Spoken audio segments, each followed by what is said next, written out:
I want a divorce." The words hung in the air of our kitchen like smoke. My husband stood by the refrigerator, his face showing no emotion. We had just finished breakfast. Our daughter was upstairs packing for college. "I've met someone else, someone who understands me better." I kept stirring my coffee, watching the cream swirl into the dark liquid. My hand didn't shake. My voice didn't crack when I replied. "I see." He looked surprised by my calm response. He had probably expected tears or screaming. Instead, I took another sip of coffee and looked him directly in the eyes. "Her name is Amber," he continued, gaining confidence. "She's 26. We've been together for 8 months."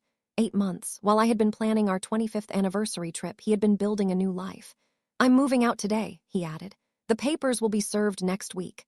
I nodded slowly, setting down my cup. "That's fine, Preston. I hope you'll be very happy together." The confusion on his face was almost amusing.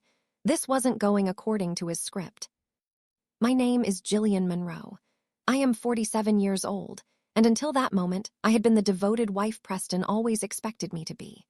For 24 years, I had supported his career as a corporate lawyer while putting my own dreams on hold. I raised our brilliant daughter, Ivy, who would be leaving for Stanford in 2 weeks. I maintained our home, hosted his work parties, and smiled through countless dinners with his colleagues. What Preston didn't know was that I had suspected his affair for months. 3 months ago, I noticed charges on our credit card from expensive restaurants and hotels. Being a former accountant before I became a full-time mother, I recognized the patterns immediately. I could have confronted him then, but something told me to wait and prepare instead. I hired a private investigator named Howard Ellis. I consulted with the best divorce attorney in the city. I opened separate bank accounts at a different bank. Most importantly, I reviewed every document related to our finances and property. Preston had made one critical mistake 24 years ago that would now become his downfall. After Preston left the kitchen, I heard him stomping around upstairs, packing his belongings. Ivy appeared in the doorway, her face pale. "Mom, what's happening? Dad just told me he's leaving." I pulled her into a hug, feeling her body shake with silent tears. "Your father has decided to pursue a different path," I said gently. "But this changes nothing between you and me or even between you and him. You're still loved." "How can you be so calm?" she asked, pulling back to look at me. "I'm not calm, sweetheart. I'm just prepared." She studied my face, and I saw understanding dawn in her eyes. My daughter had inherited my practical nature along with her father's intelligence. "You knew," she whispered. I nodded. "For a while now. I'll explain everything later. Right now, let your father go. He needs to learn some lessons on his own." An hour later, Preston walked out of our house carrying 2 suitcases. He paused at the door, perhaps expecting one final emotional scene. Instead, I was calmly reviewing documents at the dining table. "Goodbye, Jillian," he said, his voice uncertain now. That evening, Ivy and I sat in the living room with all the evidence I had been collecting. Howard's reports detailed every meeting between Preston and Amber. Photographs showed them at expensive restaurants, holding hands at the beach, entering hotels together. But the most damaging evidence was the financial records. Preston had been moving money from our joint accounts into a separate account for months. Small amounts at first, then larger transfers. He thought he was being clever, spacing them out so I wouldn't notice. What he forgot was that I had been managing our family finances for 2 decades. "He's stolen almost $40,000, Ivy said, her voice tight with anger. "Not stolen exactly," I corrected. "It was technically a joint account, but moving it secretly while planning to divorce me shows intent to defraud. My attorney loves this evidence." I pulled out another document, one I had discovered in our safe deposit box last month. This is the real treasure. It was our prenuptial agreement, signed 24 years ago when we married. Back then, my parents had significant wealth. Preston had insisted on the prenup to protect his future earnings from my family's money. The irony was delicious. The prenuptial agreement contained a clause Preston had forgotten about entirely. Section 7 stated that in cases of proven infidelity, the unfaithful spouse would receive only 20% of marital assets accumulated during the marriage. Everything else would go to the faithful spouse.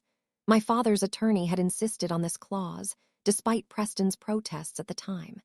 "Your father never trusted him," my mother had told me years later. "He saw something in Preston that worried him." Now that foresight would protect me, but there was more. Our house, the one Preston had just walked out of so confidently, was purchased entirely with money from my inheritance. The deed was solely in my name. Preston had never contributed to the down payment, though he acted like he owned the place. His law firm partnership, which he had built during our marriage, was marital property subject to division. His retirement accounts, his investments, even his prized collection of vintage watches all would be divided according to the prenup. "He's going to lose everything," Ivy said, a note of satisfaction in her voice. "Not everything," I replied. "Just most things, which is exactly what he deserves for his deception." The next morning, I met with my attorney, Francine Walsh. She was a legend in family law, known for her aggressive representation of wronged spouses. Her office walls were covered with thank you letters from grateful clients. "Jillian," she greeted me warmly, "I've reviewed all the evidence you sent. This is even better than I expected." She spread the documents across her large desk. "The prenup is ironclad. The financial fraud is well documented. And the photographic evidence of the affair is undeniable. Preston's attorney is going to have a very bad day when we file." "When can we proceed?" I asked. "I want to file before he does. Let him think he's in control a little longer." Francine smiled. "We can file tomorrow morning. I'll have the papers served to him at his office. Maximum impact." I nodded, thinking of Preston's prestigious law firm. Being served divorce papers at work would humiliate him. But he had earned that humiliation by emptying our accounts and flaunting his affair. "There's one more thing," Francine added. "Your investigator found evidence that Preston used marital funds to buy jewelry for Amber. Expensive pieces. That's another violation we can use." That afternoon, I did something I hadn't done in years. I visited my best friend, Colette Barnes. We had been close since college, but Preston had always discouraged our friendship.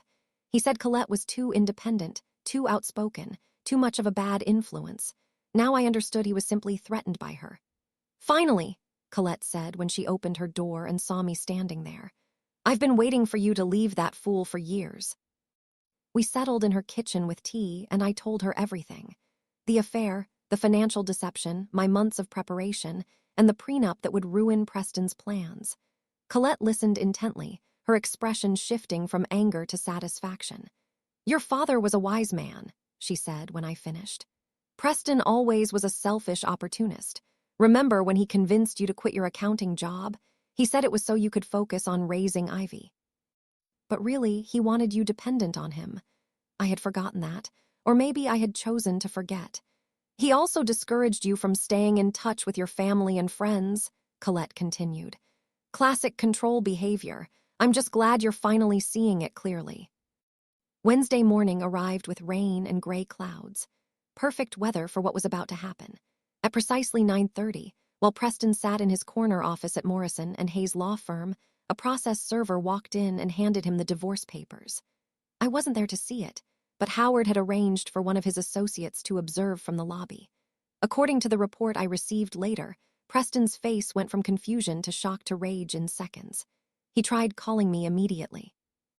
I let it go to voicemail. He called 7 more times in the next hour. I ignored them all. Finally, a text message came through. "What the hell is this, Jillian? We need to talk immediately." I responded simply, "Talk to your attorney. I have nothing more to say to you." My phone rang again. This time it was from an unknown number. I answered to hear Amber's voice, high-pitched and angry. "You can't do this. Preston and I are in love. You're just a bitter old woman who can't accept that he's moved on."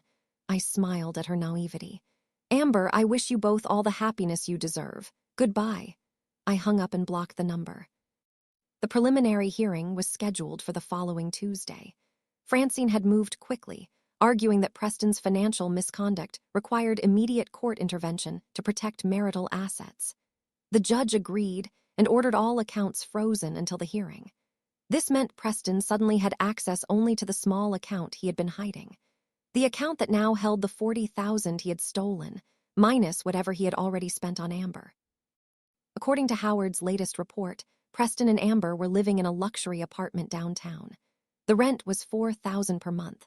Preston had also leased a new sports car with monthly payments of $1,200. He was living far beyond his means, clearly expecting to take half of everything in the divorce. He had no idea what was coming. Ivy left for Stanford on Saturday. Before she departed, she hugged me tightly. "I'm so proud of you, Mom. You're handling this perfectly." "I'm just protecting what I built," I replied. "You focus on school. This will all be resolved soon." After she left, the house felt empty, but it wasn't a sad emptiness. It was freedom. The preliminary hearing took place in a small courtroom downtown. I arrived with Francine, both of us dressed professionally and carrying organized folders of evidence. Preston arrived with his attorney, Wesley Grant, a junior partner from his firm. Preston looked confident, almost smug. He thought this was just a formality. Judge Marion Foster entered, and we all rose. She was known for having no patience for deception or financial games. Francine presented our case methodically. She showed the prenuptial agreement, highlighting the infidelity clause. She presented the financial records showing Preston's systematic transfer of funds. She showed photographs of Preston and Amber together. Finally, she presented receipts for jewelry, hotel rooms, and expensive dinners, all paid for with marital funds. Wesley tried to argue that the prenup was outdated and shouldn't apply. Judge Foster shut him down immediately. "Mr. Grant, this document is legally binding and clearly written. Your client signed it voluntarily. Unless you have evidence of coercion or fraud in its creation, it stands." Preston's confident expression began to crack. He whispered urgently to Wesley, who looked increasingly uncomfortable. The judge reviewed the financial evidence carefully, her expression growing stern. "Mr. Monroe," Judge Foster addressed Preston directly, "you removed $40,000 from joint accounts without your wife's knowledge while planning to file for divorce." Preston cleared his throat. "Your Honor, that money was for legitimate expenses. I needed to secure housing and you needed to buy a $20,000 necklace for your girlfriend." The judge interrupted, holding up one of the receipts. "That's a legitimate expense." The courtroom fell silent. Even Wesley looked surprised. Apparently, Preston hadn't mentioned that particular purchase to his attorney. "I'm ruling to maintain the freeze on all marital accounts," Judge Foster announced. "Mr. Monroe, you'll have access to your separate account only. Mrs. Monroe will receive temporary spousal support of $5,000 per month from Mr. Monroe's partnership income, starting immediately. Full hearing is scheduled in 30 days. As we left the courtroom, I heard Preston arguing with Wesley in the hallway. "You said this would be simple. You said we'd negotiate a fair split." Wesley's response was too quiet to hear, but his body language showed frustration. Preston had clearly not been honest with his own attorney about the extent of his actions. The fallout from the hearing spread quickly through Preston's social circle. His law firm partners were not pleased that one of their own was making headlines for financial misconduct during a divorce. Several clients requested different representation, uncomfortable with the negative publicity. Preston's carefully constructed image as a respectable family man crumbled in days. Meanwhile, I received unexpected support from people I barely knew. Other wives from Preston's firm reached out, sharing their own stories of their husbands' affairs and financial games. "You're doing what we were too afraid to do," one woman told me over coffee. "You're fighting back." I hadn't thought of it as fighting back. I was simply protecting what was mine, but I understood her point. Too often, women in my situation accepted unfair settlements because fighting seemed too hard or too expensive. But I had resources, evidence, and most importantly, a prenuptial agreement that protected me. A week after the hearing, Preston called from a different number. I answered out of curiosity. "Jillian, we need to talk reasonably about this," he began, his voice attempting warmth. "I made mistakes, but we can still settle this fairly without destroying each other." "Preston, we're not destroying each other," I replied calmly. "I'm simply enforcing the agreement you insisted on signing 24 years ago. You wanted that prenup. Now you're going to live with its consequences." "That agreement is unfair," he shouted, his pretense of calm vanishing. "I've worked hard during our marriage. I deserve more than 20%. You deserved 100% until you decided to have an affair and steal marital funds," I countered. "You made your choices. Now face the results. Amber and I are struggling," he protested. "That apartment costs a fortune, and with the accounts frozen, then move somewhere cheaper," I suggested. "Downsize your lifestyle, like you expected me to do after you left." I heard him breathing heavily on the other end of the line. "This isn't over, Jillian. I'll fight this prenup. I'll prove it shouldn't apply." "Go ahead and try," I said. "I'll see you at the final hearing." I hung up, feeling no guilt whatsoever.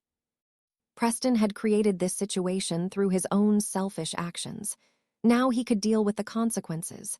That evening, Howard called with an interesting update. "Amber's been job hunting," he reported. "Apparently, Preston can't support their lifestyle on his restricted funds." 3 weeks passed quickly. During that time, I started reconnecting with parts of myself I had lost during my marriage. I joined a book club. I took painting classes at the community center. I had lunch with old friends Preston had always made excuses to avoid. I was rediscovering Gillian Monroe, the person I had been before becoming Mrs. Preston Monroe. Colette noticed the change immediately.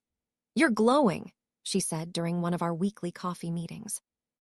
"I haven't seen you this relaxed in years." She was right. Despite the ongoing divorce, I felt lighter. The constant effort of maintaining Preston's perfect image, of managing his moods and expectations, was gone.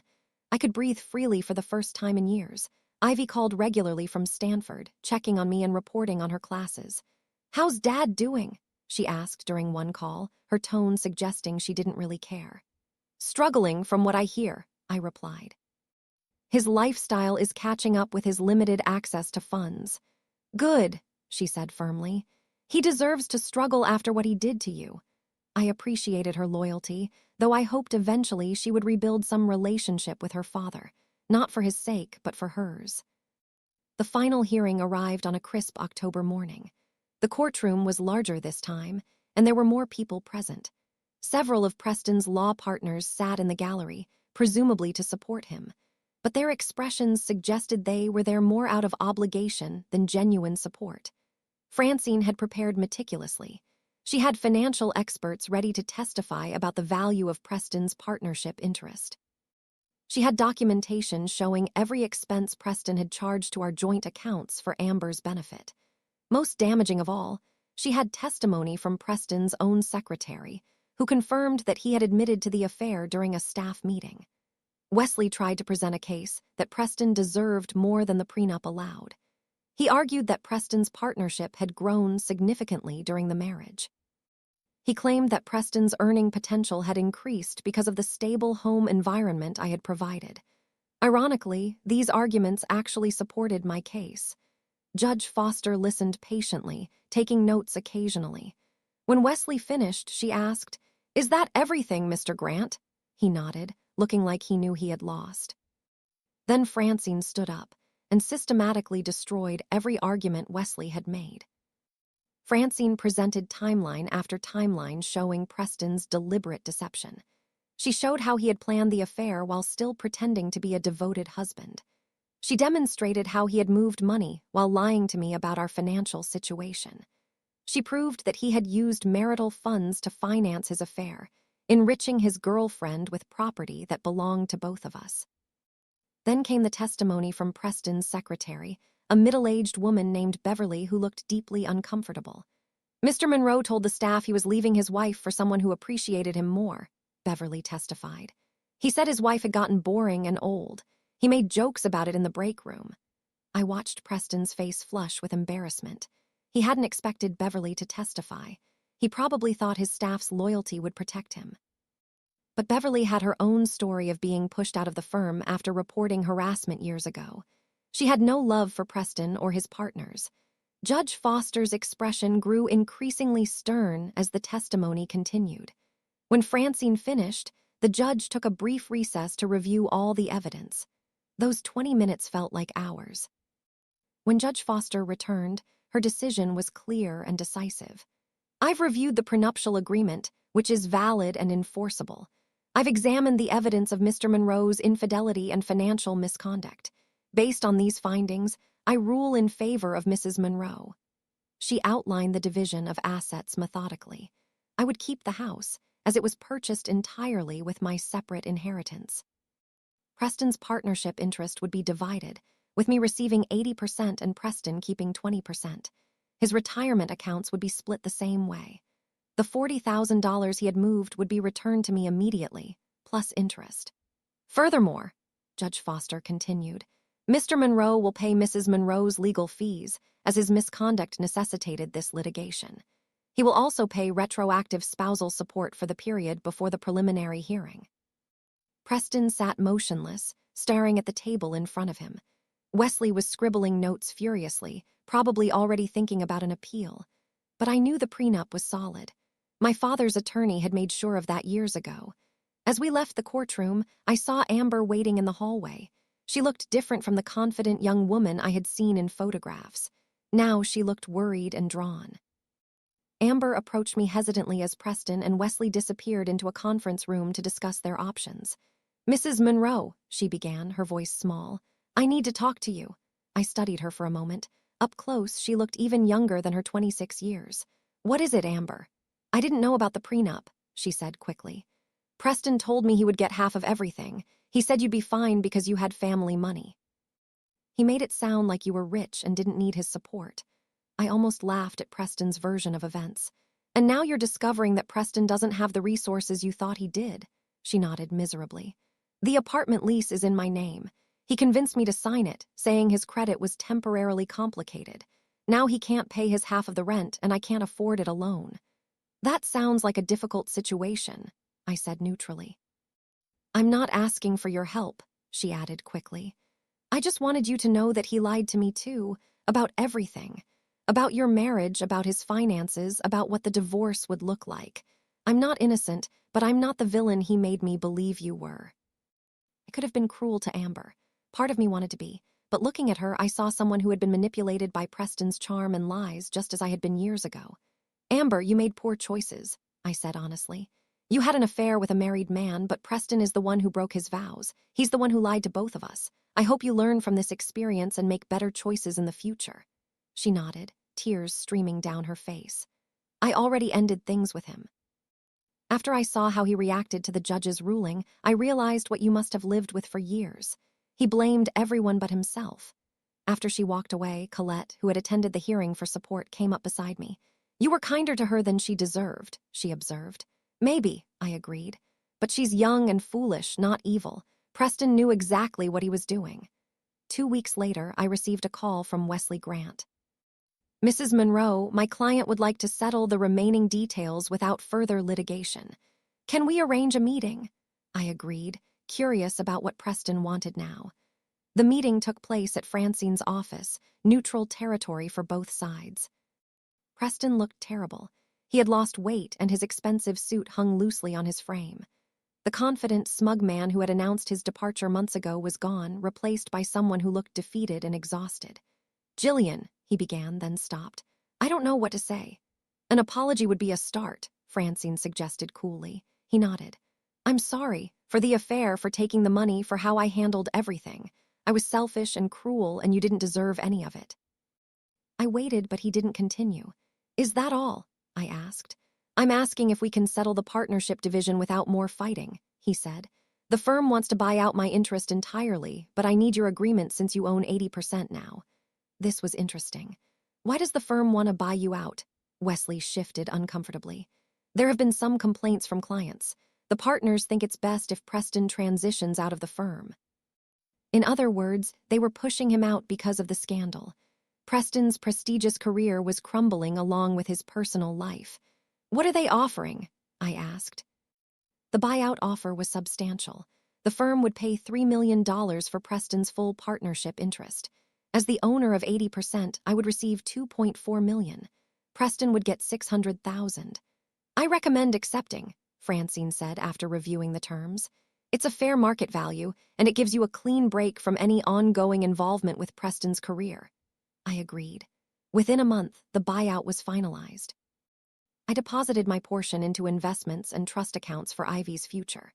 Preston, I heard through mutual acquaintances, moved to a smaller city 2 hours away. He joined a mid-sized firm there, taking a significant pay cut from his previous position. Amber had moved on entirely, dating someone her own age and posting cheerful photos on social media that suggested she had learned her lesson. The divorce was finalized 6 months after Preston first announced he wanted to leave. At the final signing, we met briefly in the attorney's office. "I hope you'll be happy, Jillian," Preston said quietly. "You deserve better than what I gave you." "I know I do," I replied simply. There was nothing more to say. We signed the papers, and 24 years of marriage officially ended. Life after divorce was surprisingly peaceful. I had the house to myself, decorated exactly how I wanted without considering Preston's preferences. I traveled to visit Ivy at Stanford, spending weekends exploring San Francisco and the surrounding areas. I reconnected with my family, visiting my mother more frequently without Preston's complaints about her interference. Most satisfying of all, I started my own business. Using my accounting background and the financial settlement from the divorce, I opened a consulting firm helping other women understand their finances before, during, and after major life transitions. The business grew quickly through word of mouth. Women who had gone through similar situations recommended me to friends. I hired 2 associates within the first year. By the second year, we had expanded to a larger office space. "You've created something amazing," Colette said during the grand opening party for our new location. "Preston tried to make you small and dependent. Instead, you've become more successful than ever." She was right. The divorce had forced me to rediscover my own capabilities. The skills I had buried for decades were still there, sharper than ever. One afternoon, Beverly, Preston's former secretary, came to my office seeking advice. "I'm finally leaving my husband," Beverly told me as we reviewed her financial documents. "Watching your case gave me courage. If you could stand up to Preston after 24 years, I can handle my situation." I helped her understand her assets, debts, and options. Within months, she had successfully negotiated her own divorce settlement. Stories like Beverly's reminded me why I had started the consulting business. Women needed information and support during these difficult transitions. I could provide both, drawing on my own experience and professional knowledge.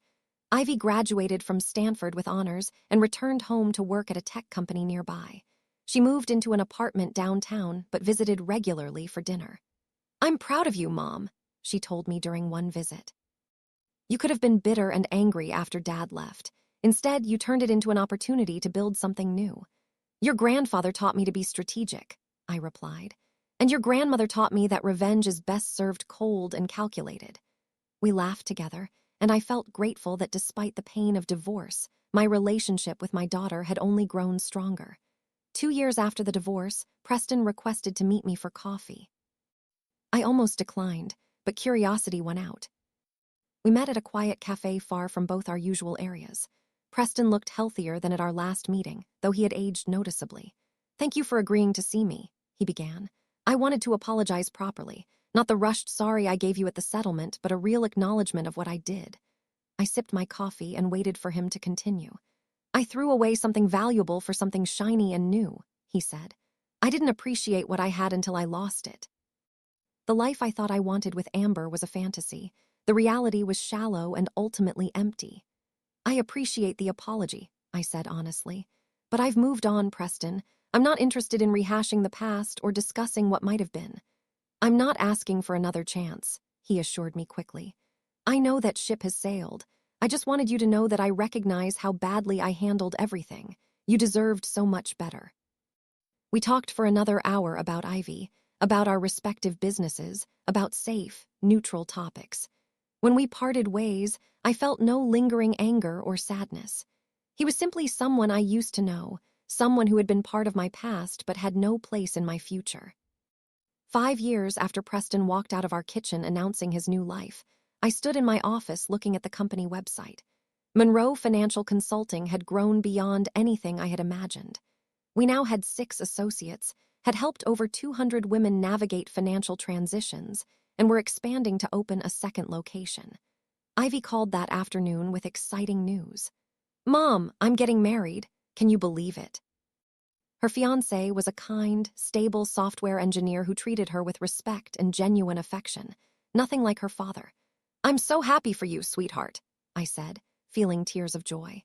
"He's a wonderful man." That evening, I reflected on the journey from that morning when Preston announced his departure to where I stood now. He had intended to diminish me, to trade me in for someone younger and leave me scrambling to rebuild. Instead, his betrayal had freed me to become someone stronger and more successful than I had ever been during our marriage. The prenup he had insisted on signing to protect himself had protected me instead. His careful plans to secure his financial future had backfired spectacularly, and the life he had imagined with Amber had dissolved while I built something lasting and meaningful. Sometimes karma doesn't need our help.